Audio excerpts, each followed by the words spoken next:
ईश्वर की गोद में। वंदे मातरम। स्वस्थ समृद्ध परिवार स्वास्थ्य रक्षक बने बनाए की कक्षा 30 मार्च 2026 में आप सभी का स्वागत है। कक्षा की शुरुआत के लिए मंत्रोच्चारण के लिए कोमल पटेल बहन, वंदे मातरम गायन के लिए नीतू महेश्वरी दीदी, वंदे मातरम उद्घोष के लिए मोनिका बहन तैयार रहें। कोमल पटेल बहन। जी भी वंदे मातरम भैया, वंदे मातरम सभी को। जो भाई बहन चश्मा लगाए चश्मा निकाल लें। आंखें बंद, पीठ गर्दन सीधी, चेहरे पे मुस्कान। अपने अपने भगवान का, गुरु का ध्यान करते हुए ओम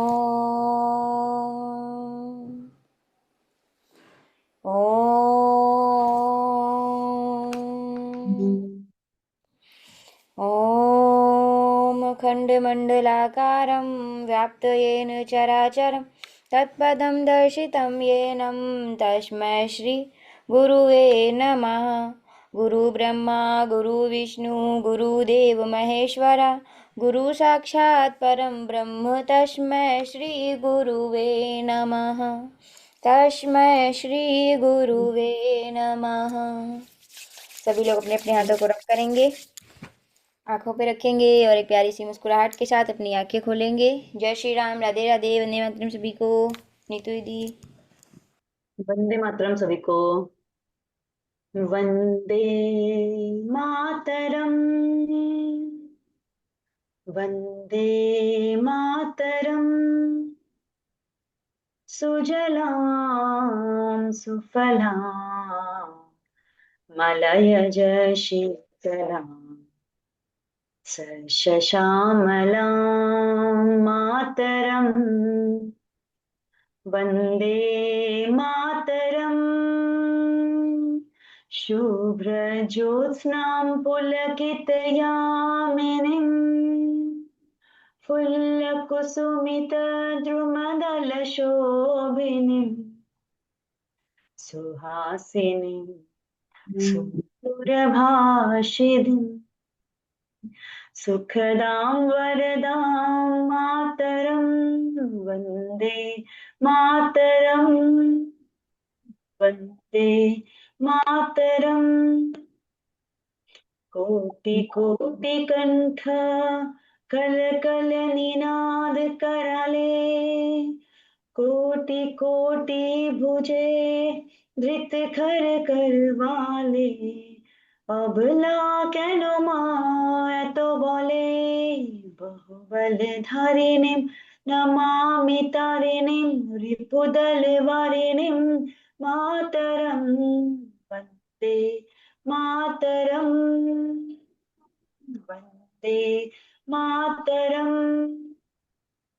तुमि वेद्या तुमि धर्मा, तुमि हृदि तुमि मर्मा। त्वं हि प्राणा शरीरे, बाहुते तुमि मा शक्ति। हृदये तुमि मा भक्ति। तुम्हारे प्रतिमा गणि मंदिरे, मंदिरे मातरम। वंदे मातरम, वंदे मातरम। त्वं हि दुर्गा दश प्रहरण धारिणी, कमला कमल दल विहारिणी। वाणी विद्यादायिनी नमामि त्वां, नमामि कमलां मलां अतुलां। सुजलां सुफलां मातरं। वन्दे मातरं, वन्दे मातरं। श्यामलां सरलां सुष्मितां भूषितां धरणीं भरणीं मातरं। वन्दे मातरं, वन्दे मातरं, वन्दे मातरं। वन्दे मातरम। वंदे मातरम। मोनिका बहन, आप सभी अपने अपने माइक को अनम्यूट कर लें। वंदे मातरम। वंदे मातरम। वंदे मातरम। मातरम। वंदे मातरम। सभी को स्वास्थ्य रक्षक बने बनाए की कक्षा में आप सभी का स्वागत है। और आज की कक्षा की शुरुआत करते हैं एक ऐसे अनुभव के संग जिसे हमारी परंपराओं में दादी नानी के नुस्खे कहा जाता है।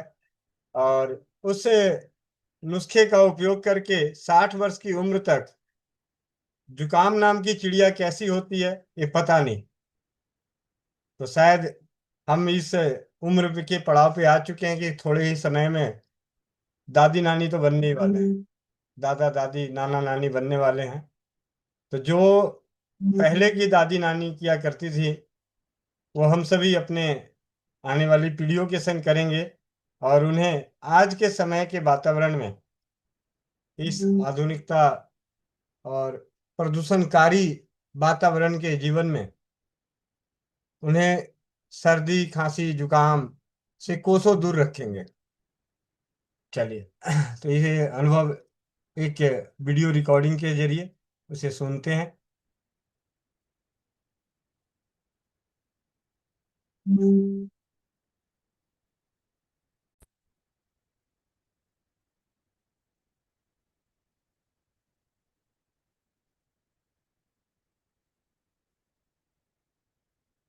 मैं सन बोलिए। मैं सन 78 से पहले की बात बता रहा हूँ, जब हम लोग करीब करीब 10-12 साल के होते थे उस समय। उससे पहले ही दादी के पास थे। तो दादी हमें बचपन में क्या करती थी, छोटी सी चारपाई पे एक संडे के दिन सारे आसपास के बच्चों को बुला के, 15-16 बच्चे आते थे, साथ में एक छोटी सी मटकी में चने भुने हुए रखती थी और बच्चों को लिटा के सिर नीचे करके नाक में दोनों तरफ एक एक चम्मच सरसों का तेल डालना दादी ने, जो पूरा अंदर तक जाता था। और मुश्किल से 1 मिनट सिर लटकाए रखना, उसके बाद उठाना, पीठ पे थपकी देनी उसकी, जैसे देते हैं माँ बाप, और मुट्ठी भर के छोले पकड़ा लेना उसको, जा बेटा खा और खेलता रहे। वो वजह है जिसकी वजह से आज तक मुझे, आज मैं 60 साल का हो गया, कभी जुकाम नहीं हुआ। जो मेरी समझ ये है कि मेरे को वही दादी का नुस्खा आज तक मेरे को बचा रहा है। इतना भी मौसम खराब हो जाए, अगर कभी हुआ भी है तो 2-4 घंटे के लिए और अपने आप हो। ये हमारे दादी के नुस्खे होते हैं।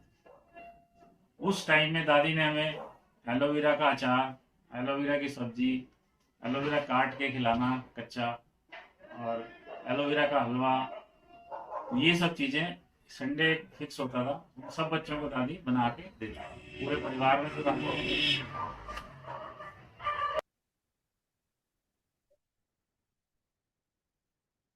जी, इस छोटे से अनुभव से हम सभी को एक विशेष ज्ञान और विश्वास बढ़ा होगा आप सभी का कि जिनका आपने अनुभव सुना वो लगभग 60 वर्ष की उम्र है। सन 1978 में उनकी दादी नानी दादी बच्चों को भुने हुए चने, चने तो एक बहाना होता था कि बच्चों को चने देने के बहाने इकट्ठा करो और इन बच्चों के नाक में एक एक चम्मच, 2-4 बूंद नहीं, एक एक चम्मच सरसों का तेल डालकर और थोड़ी सी पीठ थपथपा के चने दे दिए, जा खा खेल मस्त हो जा। और हफ्ते में एक दिन, महीने में 4 दिन करने का ये परिणाम ये नजर आया कि दिल्ली जैसे पॉल्यूशन, जैसे कहा जाता है कि दिल्ली में बहुत पॉल्यूशन है, बहुत पॉल्यूशन है, तो दिल्ली में उन्होंने अपनी उम्र के 60 साल गुजार चुके और जुकाम नाम की चिड़िया कैसी होती है उससे वो परे हैं। तो आज हम सभी 72-73 परिवार जो जुड़े हुए हैं, आप सभी से विनम्र विनती है कि अपने बच्चों को तो करे ही करे, चाहे आज भुने हुए चने से काम ना चले तो अलग बात है, ठीक है, 50 रुपए का लॉलीपॉप दे दो, 100 रुपए का लॉलीपॉप दे दो, एक कपड़े दिलाने का लॉलीपॉप दिला दो, लेकिन चाहे वो बच्चे बड़े हैं या छोटे हैं या आपके पति हैं या आप खुद हैं, सभी हफ्ते में एक दिन शुद्ध सरसों का तेल अपने नाक में जरूर डालें, जरूर जरूर डालें। और जब दादी नानी बन जाए तो जरूर डालें। ये एक छोटा सा अनुभव हम सभी के विश्वास और ज्ञान को बढ़ाने के लिए। आज की कक्षा शुरू होने से पहले चर्चा का विषय बना हुआ था छोटे बच्चे के दांत न आने की समस्याओं से संबंधित आपसी चर्चाएं आप सभी कर रहे थे। उस विषय को ही चर्चा का विषय बनाकर आगे बढ़ते हैं। स्वास्थ्य रक्षक के क्षेत्र में भाई राजीव दीक्षित जी को सुनने के बाद ज्ञान को बढ़ाने के लिए स्वाध्याय और स्वाध्याय के जरिए मिले हुए ज्ञान को एकत्रित करके लिखित रूप में, लेख के रूप में, तो उसमें एक लेख है बच्चों के दांत निकलते समय होने वाली समस्याएं, उपाय एवं सावधानियां। संस्कृत में एक श्लोक है, पृष्ठभंगे बिडालयानम वृणाम च सीखो धर्म दंतो दवे च बलाना न ही कम अच्युत देयुते। देखिए संस्कृत मेरे को उतनी अच्छी नहीं है, लेकिन मैंने आपके संस्कृत के श्लोक बता दिए कि ऐसा संस्कृत में लिखा होगा, जिसका सात्विक अर्थ है बिल्ली की पीठ पर चोट लगने के समय, मोर की चोटी उत्पन्न होने के समय तथा बालक के दंतोगमन के समय उनके नेत्र सिर आदि सर्वांग में अत्यधिक पीड़ा होती है। बिल्ली के पीठ पे चोट लगने और मोर की चोटी पे चोट लगना और बच्चों के दांत आने के समय उनके आंख, सर और शरीर के हर अंग में अत्यधिक पीड़ा होती है। वास्तव में देखा जाए तो दांतों का निकलना शरीर का स्वाभाविक धर्म है। शिशु रूपी शरीर माता के स्तनपान से पुष्ट होता है। उस समय उसको कोई कड़ा पदार्थ चबाना नहीं पड़ता, केवल ओठ, जीभ और गालों की सहायता से चूसने की क्रिया करनी पड़ती है। उस अवस्था में दांतों की उसे कोई आवश्यकता नहीं होती, किंतु ज्यों-ज्यों वह बढ़ता है अपने जीवन निर्वाह के लिए उसे कड़े एवं पुष्टिकारक पदार्थों को चबाकर खाने की आवश्यकता होती है। इसी के उस समय वृद्धि के अनुसार शरीर में तमाम परिवर्तन होने लगता है। उसके जबड़े मजबूत, मुंह का फांट बड़ा तथा मसूड़े मोटे तथा सबल हो जाते हैं और धीरे धीरे सब पदार्थों को चबाने की उसमें शक्ति आ जाती है एवं वह स्वाभाविक ही इधर उधर हाथ पैर फैलाकर जो कुछ मिलता है उसी को मुख में डालकर चबाने की चेष्टा करता है। अतः जैसा कि हम ऊपर कहा है कि इस अवस्था में दांतों का निकलना एक प्राकृतिक क्रिया है। इसमें बालक को किसी प्रकार का कष्ट नहीं होना चाहिए तथा देखा भी गया है जिस बालक की माता गर्भावस्था में एवं प्रसव के बाद आहार विहार आदि की व्यवस्थाएं प्रारंभ से ही सावधानी के साथ नियम पूर्वक की जाती है, उसके बालक के दंतों आगमन के समय किसी प्रकार की विशेष पीड़ा या विकार से ग्रस्त नहीं होना पड़ता। खेद है आज भारत में शिशु रक्षण के मामूली नियमों का पालन नहीं हो पा रहा है। हमारी माताओं और बहनों ने धात्री शिक्षा का अभाव होने से प्रायः 90% बालकों को इस अवस्था में अनेक भयंकर कष्टों का सामना करना पड़ता है। शरीर का एक स्वाभाविक धर्म दंतोगम रोग के नाम से प्रख्यात हो गया है, किंतु सशक्त एवं स्वस्थ बच्चों को तथा जिन बच्चों की माताओं को दुग्ध सदृश पदार्थ जिसमें चूना क्षार अधिक रहता है खाने को मिलता है, उन्हें दंतोगमन के समय कोई विशेष कष्ट नहीं उठाना पड़ता। जिन बच्चों की आहार प्रणाली एवं बाह्यंतर शुद्धि की ओर सावधानी के साथ ध्यान नहीं दिया जाता, उनकी जठराग्नि दंतोदमन काल में विशेष मंद पड़ जाने के कारण विकार पैदा हो देती है, जिससे उसमें नीचे के लक्षण प्रकट होने लगते हैं तथा कई रोगों के कारण हो जाते हैं।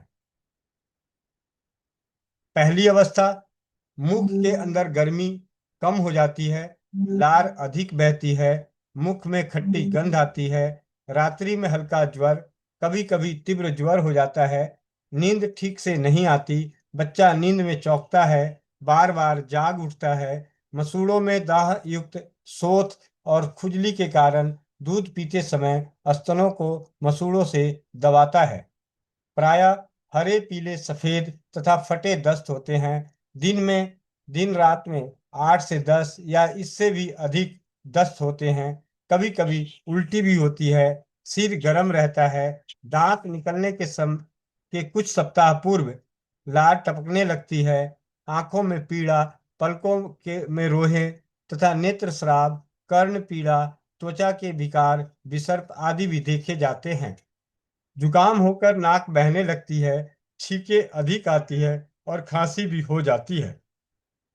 दूसरी अवस्था, मुख और मसूड़ों में दाह की अधिकता होती है तथा मसूड़ों के ऊपर कुछ गुलाबी रंग का फूला सा दाग दिखाई देता है।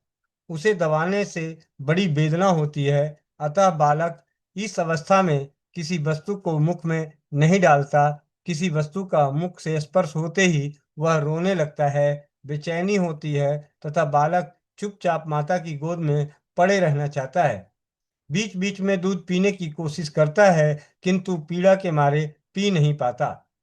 दंतों आगमन के संबंधी उक्त लक्षणों को देखकर घबराने की कोई आवश्यकता नहीं है, कारण कि ये कष्टदायक लक्षण स्वाभाविक ही होते हैं। इनको रोकने के लिए अधिक तीव्र उपचार हानिप्रद होते हैं। दांतों के संपूर्णतया निकल आने पर ये कष्टदायक लक्षण स्वयं में शांत हो जाते हैं, परंतु दंतोदमन काल में बालक की दक्षता पूर्वक देखभाल की विशेष आवश्यकता होती है, क्योंकि इस अवस्था में बालक की शक्ति विशेष क्षीण होने से थोड़ी सी भी असावधानी अन्य सांघातिक व्याधियों को उत्पन्न कर देती है। इस अवस्था में दक्षता एवं पथ्यापथ्य को ध्यान में रखते हुए सौम्य उपचार करने से दांत बहुत सुगमता से निकल आते हैं और बालकों को किसी प्रकार का भी कष्ट नहीं हो पाता। सावधानी, इस हालात में माता का आहार विहार पथ्य पूर्वक होना आवश्यक है। जब तक बालक माता का दूध पीता है, तब तक माता को चाहिए कि वह गेहूं की रोटी, मूंग की दाल, दूध आदि हल्के शीघ्र पचने वाले पदार्थ खाए। गुड़, तेल, खटाई, मिर्च आदि गर्म पदार्थों से तथा मैथुन से परहेज रखे एवं बालक को नियम से दूध पिलाए। यदि बालक अनादि खाता हो तो उसे बहुत हल्का एवं सुपाच्य आहार देना चाहिए, जो सहज ही पच जाए और दस्त साफ हो। मुरमुरों की खीर, साबूदाना, अंगूर, अनार, सेब आदि फलों का रस देना हितकर है। यदि आम का मौसम हो तो पके मीठे आमों के रस को दूध मिलाकर देना लाभदायक है, किंतु अधिक मात्रा में नहीं। 1 से 3 चम्मच इस प्रकार दिन में 3 से 4 बार दे सकते हैं। कोई भी आहार अधिक मात्रा में नहीं देनी चाहिए। मिठाई आदि गरिष्ठ पदार्थ देना तो जहर देने के समान है। कोई भी आहार अधिक मात्रा में नहीं देना चाहिए। मिठाई आदि गरिष्ठ पदार्थ देना तो जहर देने के समान है। कोई भी गर्म दवा या गर्मी पैदा करने वाले पदार्थ बालक को खाने या पीने नहीं देना चाहिए। प्रायः दंतोदमन के समय बालकों को दूध भी नहीं पचता, वो उल्टी कर दिया करते हैं। ऐसी हालात में दूध में चूने का निर्मल पानी मिलाकर उसे थोड़ा थोड़ा पिलाना चाहिए। दंतोदमन के समय मसूड़ों में एक प्रकार की सनसनाहट या खुजली सी पैदा होती है, जिसे मिटाने के लिए बालक मिट्टी, ढेला, कंकड़ आदि जो भी उसके हाथ लग जाता है, उसी को तुरंत मुख में डाल मसूड़ों को दबा दबा कर चबाने लगता है। यदि बालक की यह आदत आराम में ना ही छुड़ा दी गई तो आगे चलकर उसे पांडु आदि भयंकर रोगों का सामना करना पड़ेगा।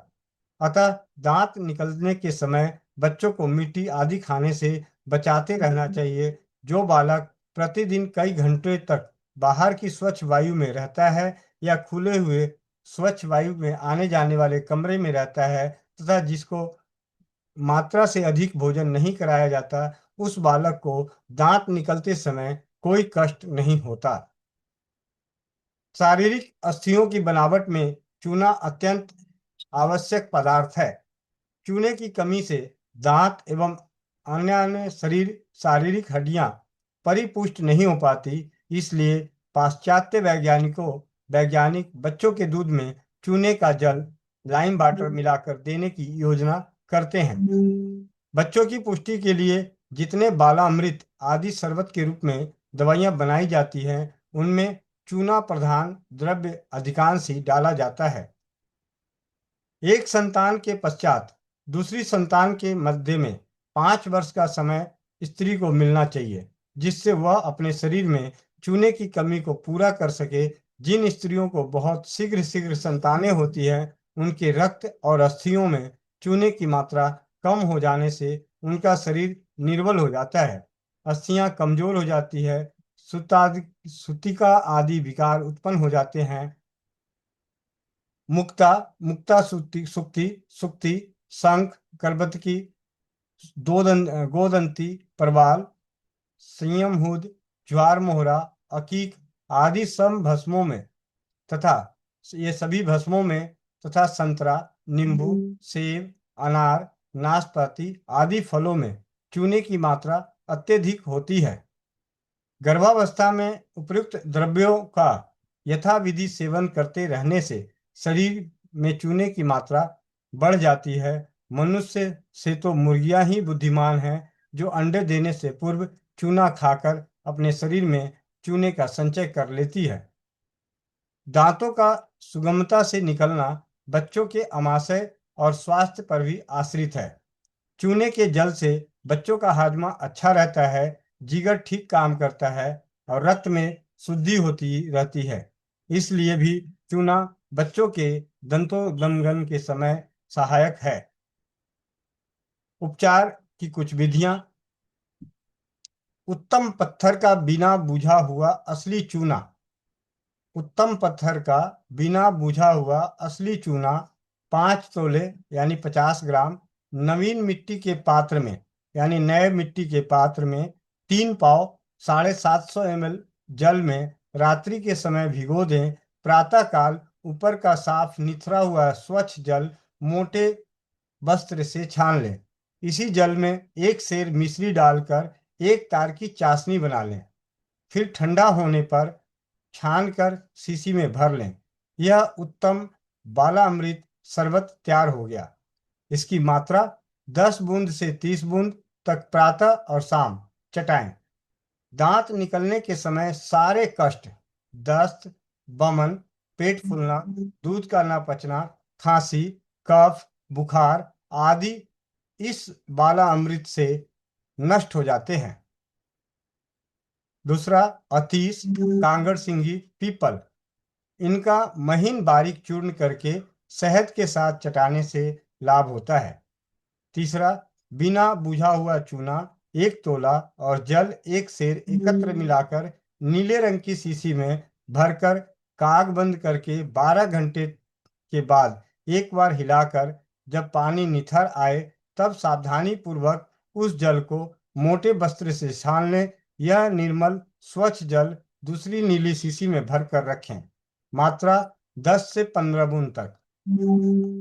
चौथा, दंतोवेदन के गदांतक रस 1 रत्ती जल में पीसकर देने से दंतोजन्य सब बीमारियां जैसे ज्वर, अतिसार मतलब दस्त, आक्षेप आदि दूर हो जाते हैं। बच्चों के दांत निकलते समय प्रमुख व्याधियां एवं उपचार। ऊपर की जो औषधियां थी उन्हें सेवन कराने से बच्चों को ये कष्ट होते ही नहीं, दांत आसानी से निकल जाते हैं। अब बच्चों के दांत निकलते समय जो प्रमुख व्याधियां हैं उनका उपचार कैसे किया जाए। बमन, उल्टी होती है तो सुहागे की खील 1 से 4 रत्ती माता के दूध में मिलाकर दें। पुदीने का अर्क, सौंफ का अर्क, इलायची का अर्क समभाग मिलाकर 1 से 10 बूंद तक दूध में मिलाकर पिलाना चाहिए। अगर उल्टी हो रही है तो पुदीने का अर्क, सौंफ का अर्क, इलायची का अर्क बराबर मिलाकर 1 से 10 बूंद तक दूध में मिलाकर पिलाना चाहिए। आयुर्वेदिक औषधियों में परवाल पिष्टी और वंशलोचन को शहद या दूध के साथ देना चाहिए। ज्वर बुखार में अतिविष, कांगड़ सिंगी, नागर मोथा समभाग महीन बारीक चूर्ण 1 से 3 रत्ती तक की मात्रा में शहद या माता के दूध के साथ दिन में 3 बार देने से इससे बमन में भी और ज्वर में भी लाभ होता है। आयुर्वेद की सुदर्शन घनबटी माता के दूध में घिस कर दिन में 3 बार देने से ज्वर नष्ट होता है। अतिसार 10 जायफल, अतीस, अनार का छिलका, कागड़ सिंगी, ज्वाहर मोहरा समभाग महीन चूर्ण करके 1 रत्ती से 2 रत्ती तक शहद या दूध के साथ दिन में 3 बार देने से अतिसार नष्ट होता है। धाय पुष्प, बेलगिरी, धनिया, लोद्र, इंद्रजौ और बाला इन सभी बराबर महीन चूर्ण करके 2 से 4 रत्ती तक तुलसी रस के साथ देने से अतिसार नष्ट होता है। तुलसी पत्र का चूर्ण 2 या 3 रत्ती अनार के शरबत के साथ देने से दस्त अतिसार जो है नष्ट होता है। महागंधक रस भी परम लाभदायक है। अतिसार में महागंधक रस अति लाभदायक है। कोष्ठबद्धता, कुछ बच्चों को कब्ज की शिकायत होगी। कोष्ठबद्धता, शुद्ध अरंडी का तेल 1.5 मासा से 3 मासे तक चटाएं। शंखवटी मूंग के बराबर मातृ दूध के साथ देने से पेट पर अरंडी का पत्ता, अरंडी का तेल लगाकर गर्म करके चुपड़ कर और उस पर रुई गर्म रखकर कपड़ा बांध देने से कांश्वास, खांसी। मुलेठी का सत, छोटी हरड़, सेंधा नमक समभाग लेकर घोट कर मटर जैसी गोलियां बनाएं। दिन में 2 से 3 बार मातृ दूध या जल में घोलकर पिलाएं। मुलेठी का सत, अतीस, कांगड़ सिंगी, नागर मोथा, पीपल इनका भी बराबर मात्रा का चूर्ण कर लें और 1 रत्ती प्रमाण के रूप में शहद के साथ देने से खांसी ठीक होती है। चतुर्भद्रिका चूर्ण शहद के साथ, चतुर्भद्रिका चूर्ण जो आयुर्वेद की आती है, सिर दर्द होने पे सौंठ, कपूर, घी, सौंठ कपूर को घी में घोटकर सिर पर लेप करना चाहिए। नेत्र कष्ट, अगर आंखों में कोई कष्ट हो तो चाय की पत्ती 6 रत्ती 1 छटाक गर्म पानी में डालकर रख दें। जब पानी में रंग उतर आए तब छान लें। उसमें फिटकिरी का फुलाई हुई फिटकिरी 2 रत्ती मिलाकर रख दें। यह उत्तम नेत्र बिंदु है। इसकी एक एक बूंद आंखों में डालनी चाहिए और माँ का दूध आंखों में डालना चाहिए। क्या खिलाना है क्या नहीं खिलाना? दंतों के समय बालक को कोई भी खट्टी या मीठी चीज खाने के लिए ना दी जाए। मुरमुरों की खीर, गेहूं की रोटी का फुलाया हुआ भाग मतलब जब हम रोटी फुलाते हैं तो ऊपर एक पपड़ी आती है, वो पपड़ी फुला हुआ भाग दूध के साथ उसे देना चाहिए। गर्मी के दिनों में बालक के सिर पर शीतल जल से कई बार धोना चाहिए। उसके सिर पर बादाम या तिल का तेल लगाया जाए। कानों में बादाम का तेल डालना चाहिए। माता को चाहिए कि यदि बालक दूध पीता है तो वह संयम से रहे। अगर जिस माँ का दूध पीता है बच्चा, स्तनपान करता है, तो माँ को चाहिए कि वो संयम से रहे। मिर्च, गुड़, तेल, खटाई, गर्म पदार्थ एवं मैथुन क्रिया से दूर रहे। चूने की कमी का पूरा करने का आसान उपाय। मुक्ता का प्रयोग, बच्चों को 1 से 2 रत्ती मुक्ता पिष्टी नित्य दी जा सके। जब वह घुटने से सरकने या बैठने लगे तो बहुत उत्तम है। 1 वर्ष की अवस्था तक उसे देने से बच्चे का शरीर पुष्ट बनेगा। दांत निकलने के उपद्रव भी उसे तंग नहीं करेंगे, क्योंकि इससे चूने की कमी दूर हो जाती है। मुक्ता पिष्टी ना दी जा सके तो मोती के सीप की भस्म 1 से 2 मासे तक नित्य शहद या माता के दूध के साथ दिया जा सकता है, किंतु बच्चे को साधारण सीप का भस्म नहीं देनी चाहिए। बच्चे को 3 मासा वंशलोचन कपड़ छन किया हुआ चूर्ण प्रातः और शाम काल दूध या शहद से दिया जाए तो उससे शरीर में चूने का अभाव पूरा हो जाएगा। वंशलोचन उसे कोई हानि नहीं पहुंचाएगा, परंतु उसके चूर्ण के कण न रह जाए, चूर्ण खूब बारीक हो, यह सावधानी रखनी चाहिए। ऊपर बताए गए उपाय और नुस्खे आपकी जानकारी के लिए है। कोई भी उपाय और दवा का प्रयोग करने से पहले अपने आयुर्वेदिक चिकित्सक, बड़े बुजुर्गों की सलाह जरूर लें। इसके अलावा विभिन्न औषधियों से उपचार। जब बच्चों के दांत निकल रहे हो तो 1 ग्राम का चौथा भाग बच के टुकड़े को रोजाना 2 बार बच्चे को चबाने के लिए देना चाहिए। इससे दांत निकलते समय दर्द नहीं होता।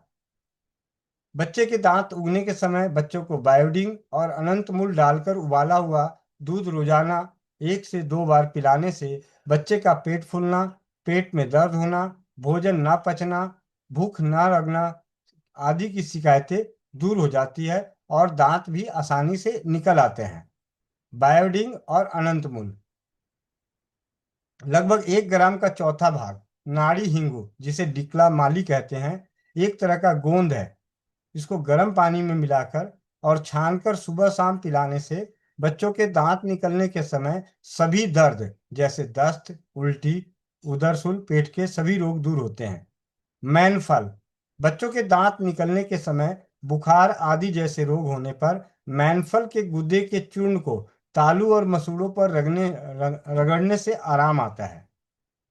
आधा ग्राम से लेके 1.5 ग्राम तक रुद्र जटा, जिसे ईश्वर मूल कहते हैं, इसके पंचांग का चूर्ण सुबह शाम काली मिर्च के साथ शहद मिलाकर खिलाने से दांत निकलने के समय बच्चों के सारे रोग ठीक हो जाते हैं। कांगड़ सिंगी।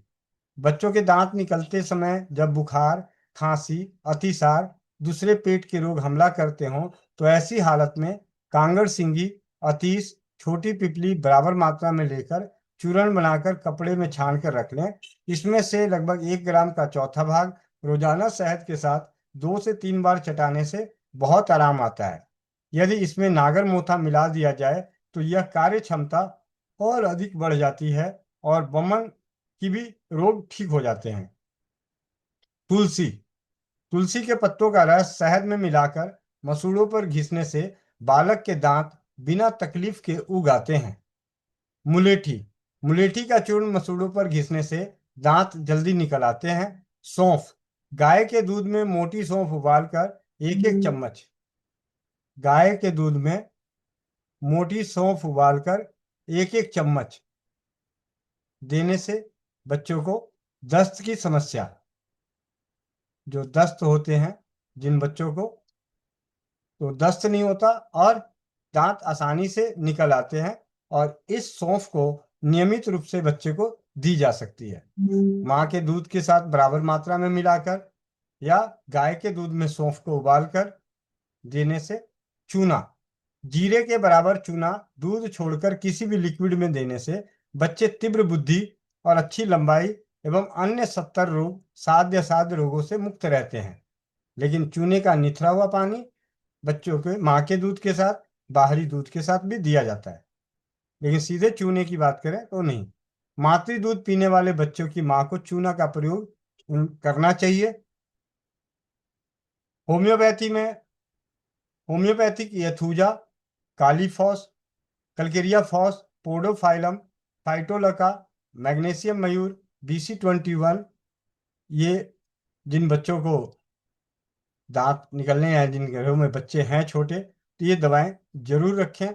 और कॉम्बिनेशन के रूप में अगर तैयार करनी हो तो कल्केरिया पपाया मदर टिंचर की 20 बूंदे, जिंगिवर की जिंगिवर क्यू की 20 बूंदे, नक्स भूमिका 30 की 20 बूंदे, अश्वगंधा क्यू की 20 बूंदे, ये सभी आपस में मिलाकर रख लें और इसकी 4 बूंद चौथाई कप पानी में मिलाकर ये बच्चे को पिलाना चाहिए। इस कॉम्बिनेशन से बच्चों को एसिडिटी, कब्ज, दस्त, दर्द, जो समस्याएं जो बच्चों को कष्ट होती है वो नहीं होती। अगर हम लक्षणों के आधार पर बात करें होम्योपैथी की कुछ दवाओं की, तो दांत निकलते समय बच्चा दर्द सहन ना कर सके, चिल्लाए, सिर्फ गोद में उठाने से ही शांत हो, तो उस ऐसे लक्षण पे कैमोमिला 30 दिन में 3 बार।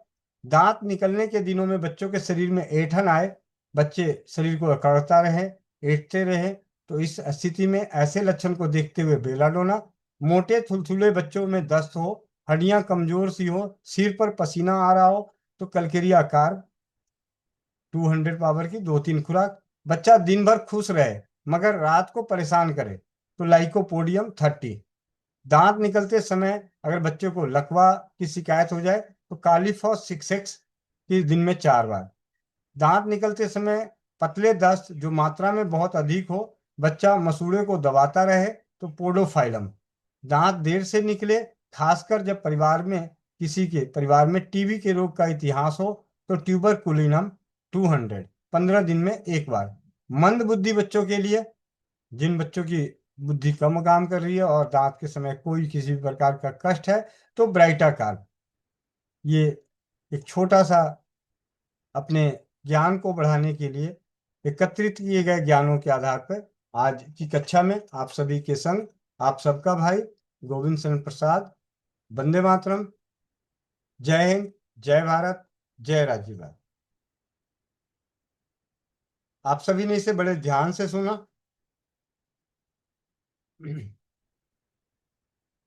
अगर आप सभी ने इसे बड़े ध्यान से सुना है तो आप मेरे मन में उठ रहे प्रश्नों के जवाब देने के लिए कौन कौन तैयार हैं, ईमानदारी से हाथ खड़े कर दें।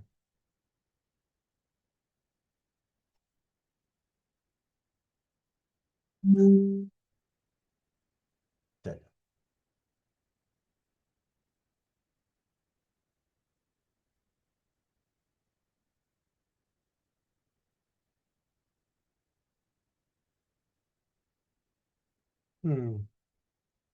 चलिए, शुक्र है भगवान का कि एक व्यक्ति ने बड़े ध्यान से सुना जिसने पढ़ा है। ठीक है, बाकियों का तो नहीं पता, लेकिन एक व्यक्ति जो है जिसने ध्यान से पढ़ा है उसने सुना है। अ, अगर मुझसे कभी भी कोई दांतों की समस्या, बच्चों के दांत की समस्या आती है तो मुझे एक ही चीज याद आता है, सौंफ।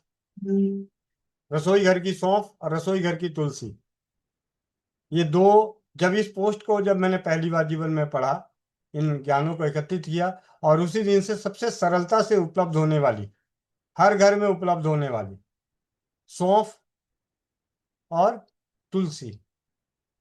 बाकी चीजें, चूने का पानी, चूने का पानी हम किसी को बोलेंगे लाएगा, बनाएगा नहीं बनाएगा अलग बात है, लेकिन सौंफ हर घर में उपलब्ध होती है, नहीं होता है तो पड़ोस में उपलब्ध होती है।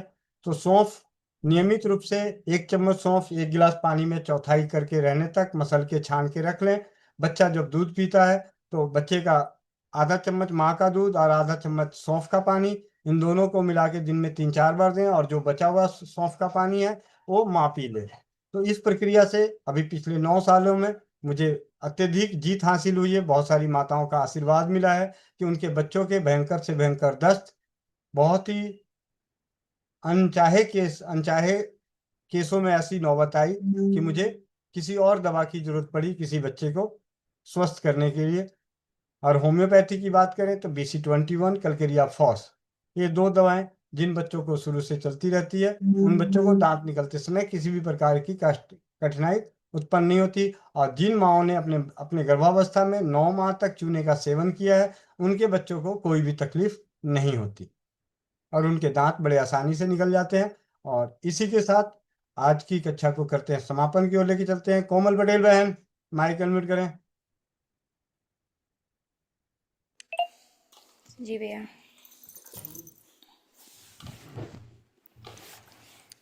जो भाई बहन चश्मा लगाए चश्मा निकाल लें, आंखें बंद, पीठ गर्दन सीधी, चेहरे पे मुस्कान।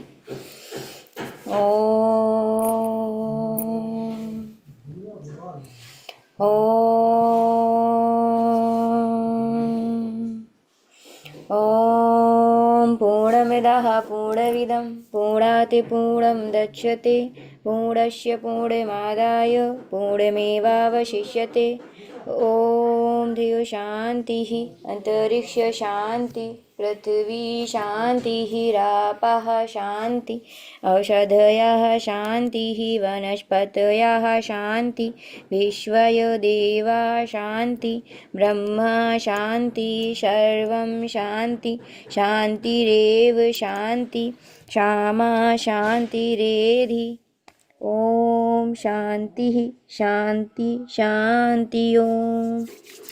सभी लोग अपने अपने हाथों को रब करेंगे, आंखों पे रखेंगे और एक प्यारी सी मुस्कुराहट के साथ अपनी आंखें खोलेंगे। जय श्री राम, राधे राधे, वंदे मातरम सभी को। जी भैया। जी जी। वंदे मातरम। तो मिलते हैं इसी लिंक से शाम 4 बजे और शाम 7:30 बजे अनोखे परिवार की अनोखी चौपाल में। आप सभी का जुड़ने के लिए बहुत बहुत धन्यवाद। वंदे मातरम। जय हिंद, जय भारत, जय राज्यवाद।